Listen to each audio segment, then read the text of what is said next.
Nah, kali ini kita bakal melala nih, ya kan? Melala ke satu tempat yang menurut kita ini harus nih kita datang ini nih.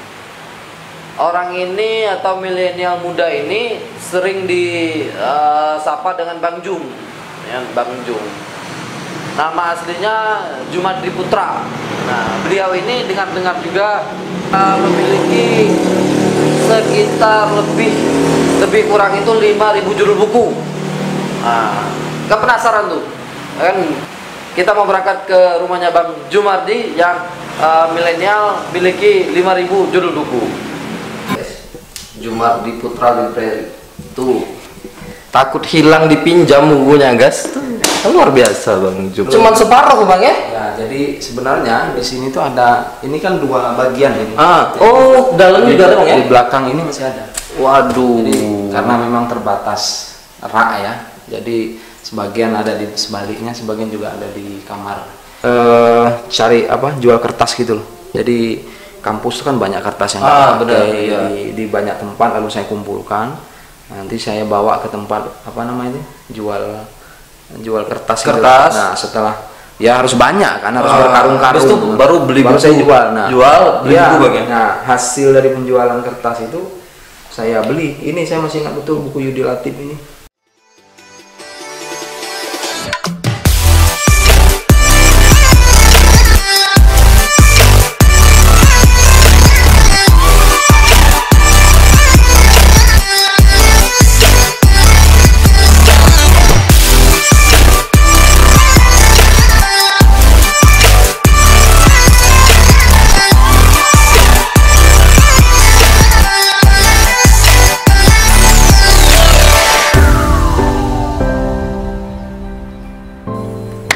Oke guys, hari ini kita udah yang tadi saya ceritakan, kita udah di rumahnya Bang Jumadri.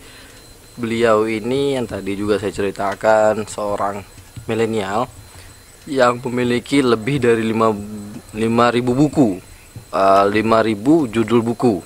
Kita siap-siap mau grebek lah ya, kita melala kali ini ke rumah beliau. Kita mau bongkar-bongkar buku-buku beliau dan juga kita bongkar isi kepalanya beliau. Let's go. Assalamualaikum. Waalaikumsalam. Iya guys, ini guys Bang Jumadri yang kita bilang apa ya, milenial, punya banyak koleksi buku Bang ya. Ada 5.000, lebih 5.000 judul buku. Adalah. Boleh kita lihat Bang? Boleh kita masuk? Boleh. Boleh masuk. Ayo guys, let's go guys. Kita masuk guys. Surganya para akademisi nih guys. Ini perpustakaan rumah ya kan, bukan perpustakaan umum tapi Bang ya? Iya, Bukan ya? perpustakaan keluarga. Oh, perpustakaan keluarga. Ini buku Abang ini Bang. Oke. Apa sih isi dari semua buku ini? Maksudnya gini, buku ini tentang apa aja Bang? Apakah cuma buku sastra kah, buku apakah? Yang saya koleksi sampai hari ini itu tidak hanya fokus pada satu disiplin ilmu ya, tidak hanya sastra, tapi juga ada filsafat, ada ekonomi, ada politik, ada hukum, bahkan juga ada sejarah. Jadi umum lah, hampir merata di semua disiplin ilmu sejauh ini saya upayakan untuk dikoleksi. Oh, dikoleksi. Memang guys, luar biasa nih model guys. Jumadri Putra Library tuh takut hilang dipinjam bukunya guys. Luar biasa Bang Jum ini. Jadi pernah Abang hitung satu-satu berapa koleksi buku Abang? Ya, ini juga sebagian ada di sini ya. Ini belum cuma separuh Bang ya? Ya, jadi sebenarnya di sini tuh ada, ini kan dua bagian ini. Oh, dalamnya juga ada Bang ya? Di belakang ini masih ada. Waduh. Jadi karena memang terbatas rak ya. Jadi sebagian ada di sebaliknya, sebagian juga ada di kamar. Saya titip di kamar anak. Karena ternyata setelah membeli buku, kemudian kita harus membaca, merawat juga ini apa yang tidak bisa kita elak itu. Ya, Kita harus menyiapkan raknya gitu kan. Salah satu kayak gini Bang ya, dibikin sampul ya kan? Ya, sampul. ya, saya kira itu untuk cara kita untuk merawat buku lah ya, merawat buku. Cepat rusak gitu kan. Sebanyak ini buku Bang. Ini abang kumpulkan dari abang waktu kuliah atau sejak kapan abang mengumpulkan buku sebanyak ini? Mungkin saya cerita sedikit ke belakang. Oh boleh. Ini menarik ini kan Bang. Kenapa saya kemudian menaruh hobi tadi? Benar. Itu juga dibantu oleh komunitas di mana saya proses, kemudian kampus di mana saya kuliah. Kemudian juga saya bertemu dengan banyak orang-orang di berbagai forum kepenulisan. Penulisan, literasi lah Bang ya. Ya, jadi itu juga membentuk saya untuk dekat dengan buku. Jadi kalau ditanya periodisasinya, barangkali yang lebih cukup memberi pengaruh kepada saya ketika saya memutus untuk melanjutkan pendidikan menengah saya ke Jawa Timur. Jadi dari tempat saya di Bungo, lalu saya sekolah ya pendidikan menengah. Kalau nggak salah di tahun 2001 itu sekolah ya di salah satu pesantren di Jawa Timur, itu pesantren Tebu Ireng. Di situ saya kemudian merasakan bagaimana buku itu menjadi sangat penting di dalam proses kita sekolah. Iya. Itu sangat kehidupan juga penting. Sangat membentuk saya. Kenapa kemudian hari ini saya masih setia untuk mengoleksi, membaca, dan juga menulis lah gitu. Untuk koran, kemudian untuk media online, kemudian juga menulis puisi. Ada juga lah sesekali menulis cerita pendek. Jadi ya ini bagian dari cara kita menulis lah Bang ya, produktif ya kan? Iya, saya kira itu paling banyak saya usahakan untuk saya cari ya. Kalau saya pergi ke beberapa daerah baik di Sumatera, kemudian di Jawa maupun di tempat-tempat lainnya, saya berusaha untuk mengumpulkan. Nah, ini buku Pramudia Anantatur ya. Ini Pramudia Anantatur ini salah satu maestro atau sastrawan besar yang dimiliki oleh Indonesia kita ya. Ya tentu dengan segala macam kontroversinya, tapi barangkali karya ini menunjukkan konsistensi almarhum dalam menulis, dan tulisannya sekalipun dalam bentuk roman gitu ya, cerpen, novel, itu membicarakan tentang Indonesia gitu. Jadi saya usahakan bagaimana caranya saya bisa mendapatkan buku-buku yang pernah ditulis oleh seorang Pramudia Anantatur gitu. Jadi ya mungkin sekitar 50 lebih lah ya yang sudah saya koleksi. Koleksi dari beliau Bang ya? Dari seorang penulis yang si Pram tadi. Ya saya kira itu kalau selebihnya ya mungkin bisa pada beberapa contoh penulis misalnya Tan Malaka, kemudian Bung Hatta, kemudian Soekarno. Barangkali itu tokoh-tokoh bangsa yang dikenal sebagai para pendiri, tapi juga mereka yang dalam proses pergerakan yang mendirikan bangsa ini ya, republik ini, itu juga sangat dekat dengan dunia buku ya. Jadi kita bisa mengenal orang-orang besar itu karena pikiran-pikirannya. Jadi pikiran-pikirannya yang memberi pengaruh positif bagi generasi semasa mereka hidup sampai hari ini sebenarnya. Jadi barangkali itu nama-nama yang membuat abang inilah ya tertarik untuk mendalami ini lah ya kan. Itu cukup membuat kita kemudian kenapa bersetia lah dengan dunia ilmu pengetahuan dengan saya kira itu. Ini seperti nah ini juga jadi ini buku MH Ainun Najib ya. Jadi saya juga mengoleksi bukunya beliau Bang. Jadi setiap ada buku Cak Nun ya, MH ya, kerap dipanggil sebagai Cak Nun, saya usahakan beli dimanapun caranya. Jadi ketika ada informasi buku Cak Nun baru saya langsung cepat Bang ya. Ini yang paling terbaru dari nah ini. Jadi ini buku Cak Nun yang terbaru. Ini berhubungan juga dengan apa yang menjadi perhatian kita semua sekarang. Covid Bang ya. Covid. -19. Lockdown. Ini salah satu buku yang ya boleh kata ini buku yang paling baru dari seorang Cak Nun gitu. Jadi ini. Nah ini juga ini buku politik nih ya. Ini saya sejarah belinya juga aneh-aneh nih. Jadi saya harus waktu di Jogja waktu kuliah itu harus cari jual kertas gitu loh. Jadi kampus itu kan banyak kertas yang benar, iya. di banyak tempat, lalu saya kumpulkan. Nanti saya bawa ke tempat jual kertas. Gitu. Nah setelah ya harus banyak kan, harus berkarung-karung. Itu baru beli baru buku. saya jual. Nah, beli buku Bang ya. Nah hasil dari penjualan kertas itu saya beli. Ini saya masih ingat betul buku Yudi Latif ini. Yang ini Bang hasil dari ini jual kertas tadi Bang. Iya termasuk itu. Kemudian saya juga pernah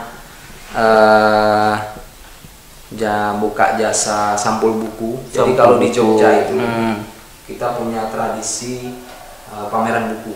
Nah, itu kesempatan bagi mahasiswa yang uangnya terbatas tapi keinginan kuat untuk membeli buku itu biasanya itu mereka sangat menanti-nanti tuh yang namanya pameran buku. Iya. Karena itu rame, saya bersama kawan tentunya bikin jasa sampul buku. Ya itu kan lumayan ya. Duitnya lumayan untuk dikumpulkan. Duit itu juga saya kemudian saya dapatkan, habis itu beli buku lagi Bang ya? kan untuk beli buku. Memang hidup Abang ini penuh dengan buku kayaknya. Ya mungkin sejauh ini cukup memberi keasikan Bu. Jadi dengan buku Kalau gini Bang, biasanya kalau Abang beli buku itu tertariknya tuh pada apa? Contoh kayak gini, mungkin karena sampulnya lucu kah, atau isinya menarik kah? Karena kan ada peribahasa don't judge book by cover kan. Nah, itu kalau Abang tuh gimana tuh Bang? saya juga bukan tipikal yang harus covernya harus bagus Tidak. gitu. Saya lebih banyak menitik beratkan pada konten, jadi substansi bukunya Bang ya. Sekalipun kita juga menganggap bahwa dalam sejarah penerbitan buku sebenarnya cover itu bukan bagian tersendiri, dia bagian penting di dalam dunia buku. Jadi cover itu sangat menentukan sebenarnya. Tapi oke, itu penting, tetapi substansi jauh lebih penting itu. Karena tidak sedikit cover yang bagus ya benar. Membuat orang ingin membeli ya. Tapi isinya juga biasa. Biasa aja, betul. Saya kira keduanya menjadi perhatian saya ketika kalau beli buku ya cover dilihat, isi juga lihat, benar. Nah, kan sebanyak ini nih Bang, sebanyak ini. Buku yang paling mahal Abang beli dan Abang punya yang mana nih Bang? Kira-kira yang paling mahal lah. Ya, yang jelas kalau fisiknya tebal itu ya. Itu mahal. Itu Bener. Paling tidak ini kan buku-buku sejarahnya. Ini buku-buku sejarah ini sejarah semua. Ya ini cukup menguras dompet lah ya. Tapi nggak apa-apa Demi buku Bang ya. Karena begini, mereka yang menulis buku ini juga sudah meluangkan waktu. Mereka juga menghabiskan biaya yang tidak sedikit gitu, dan riset yang serius gitu loh. Jadi ini buku-buku yang saya anggap ya harganya lumayan. Begitu juga buku-buku tentang Jambi. Jadi ini arsip tentang Jambi ini. Nah ini ada yang bahasa Belanda, ada yang bahasa Inggris macam-macam. Ini walaupun kopian ya, tapi ya relatif kopian tuh kadang justru lebih mahal ketimbang yang asli. Nah itu, tapi ya itu dinamika mereka yang kemudian memilih untuk memiliki buku ini. Tapi sejauh ini alhamdulillah oke Bang ya. Kalau sejauh ini ya Bang, suka duka mengumpulkan buku ini apa sih Bang? Kayak mungkin satu buku itu susah dicari atau pernah berantem gara-gara ini nih aku yang beli ini. Suka duka kayak gitu. Ya kalau suka duka mungkin lebih ke mencari untuk mendapatkan buku itu. Karena kita harus akui di Jambi sangat sedikit toko buku. Benar. Dari yang sedikit itu juga tidak semua buku bagus ada. Nah maka berkunjung ke luar daerah, saya selalu berusaha menyempatkan waktu khusus untuk berkunjung ke toko-toko buku lah Bang ya. Misalnya di Jakarta itu di Blok Square,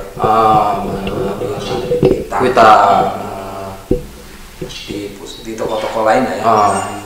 Saya kadang bisa berjam-jam di tempat itu bang ya? Bisa jadi hanya sekitar 10 buku, tapi itu bisa lama sekali itu. Jadi berarti sekarang ada yang dapat dari Jakarta, kadang ada yang pas kita lagi di Medan. Di Medan. Prinsip saya ketika berkunjung satu daerah, saya berusaha untuk ke toko buku, kemudian juga berkunjung ke komunitas-komunitas yang mensupport kegiatan literasi. Bahkan juga mengunjungi tokoh-tokoh yang memang saya kenal, dia aktif sekali menulis. Kita memiliki tidak hanya komunikasi kita terhubung dengan banyak orang ya, dengan kelompok dan komunitas, tapi kita banyak dapat masukan, banyak dapat bahkan juga ada sebagian yang ketika saya berkunjung lalu dikasih buku, misalnya saya ke Bali misalnya, ke salah satu penerbit buku sejarah di Bali, ya oleh-oleh lah, dapat oleh-oleh buku, dan itu bagi saya sesuatu yang menyenangkan. Tidak. Nah tadi kan kayak abang hobi kayak pergi-pergi terus juga ke satu tempat dan segala macam. Pernah nggak sih bang kayak istri kamu marah nih, kok orangnya buku lagi pernah nggak? Ya namanya keluarga kecil itu adalah ini kok tidak pergi buku selalu saja buku ini kok kali gitu kan. Tapi sejauh ini alhamdulillah support ya, sejauh dapur juga harus perhatikan dong. Tidak mungkin saya sibuk dengan buku apa tugas saya sebagai suami gitu kan. Ya itu tetap saya perhatikan, tetapi karena kita juga tidak bisa dipastikan selalu berkunjung ke satu tempat gitu kan, maka setiap saya berkunjung saya usahakan pulang itu selalu harus ada yang saya bawa. Nah itu buku yang menurut saya di Jambi mungkin susah dicari ya. Kemudian juga harga mungkin relatif terjangkau. Ketimbang di Jambi kan. Nah, itu pertimbangan. Kalau gini bang, kalau buku yang abang kayak perjuangan tuh dapat ini ada nggak? Contoh kayak mungkin susah sekali kan kayak yang Yudi Latif tadi kan abang harus jual kertas. Kalau selain itu lagi nggak yang bagi abang momentum sekali lah ini buku ini? Iya, saya kira buku Pram ini. Buku Pram ini bang? Buku Pram ini sangat punya pengalaman ini lah. Saya justru setelah membaca tuh keinginan saya mesti harus ke Blora, di mana Pram lahir. Jadi mendalami si setelah sosok membaca Pram, itu setelah membaca itu tidak selesai gitu. Ada hal-hal lain yang itu menjadi bagian dari sejarah penulis yang mesti saya kejar sedemikian rupa gitu ya. Jadi ada beberapa penulis yang saya punya bukunya, saya juga berupaya untuk menemui penulisnya bang. Biar lebih otentik gitu ya. Bahkan kalau toh mereka sudah almarhum, saya juga berupaya ke makamnya. Jadi ya itu sesuatu yang menurut saya memberi kepuasan ya, kepuasan dan memberi efek yang luar biasa kepada kita untuk bersetia dengan dunia yang semacam ini. Karena memang hari ini relatif tidak banyak orang memilih untuk menekuni buku dengan kemudahan akses terhadap literatur digital gitu. Jadi saya kira ini kepuasan pribadi ya. Jadi membeli, kemudian merawat, lalu berusaha mencari dan bertemu dengan si penulisnya. Kita berbicara, kita banyak belajar. Jadi saya kira itu suatu hal yang sejauh ini alhamdulillah saya nikmati.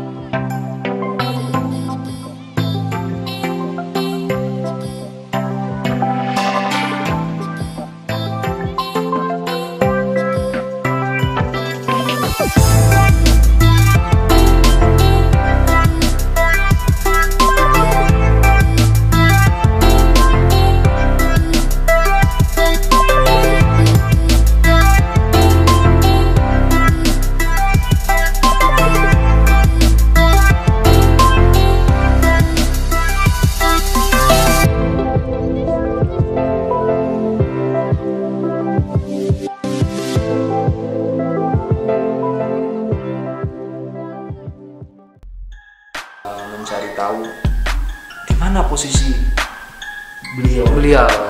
Dan saya tidak hitungan bulan mencari tahu. Dan sayangnya ya, proses yang panjang itu sampai pada satu titik ternyata beliau sudah Almarhum. jadi satu forum, satu panel diskusi dengan Sama beliau. iya sama apa Seno. Waduh. Jadi ini salah satu karya beliau. Oh, Ya tentu itu sesuatu yang membanggakan lah ya bang. membanggakan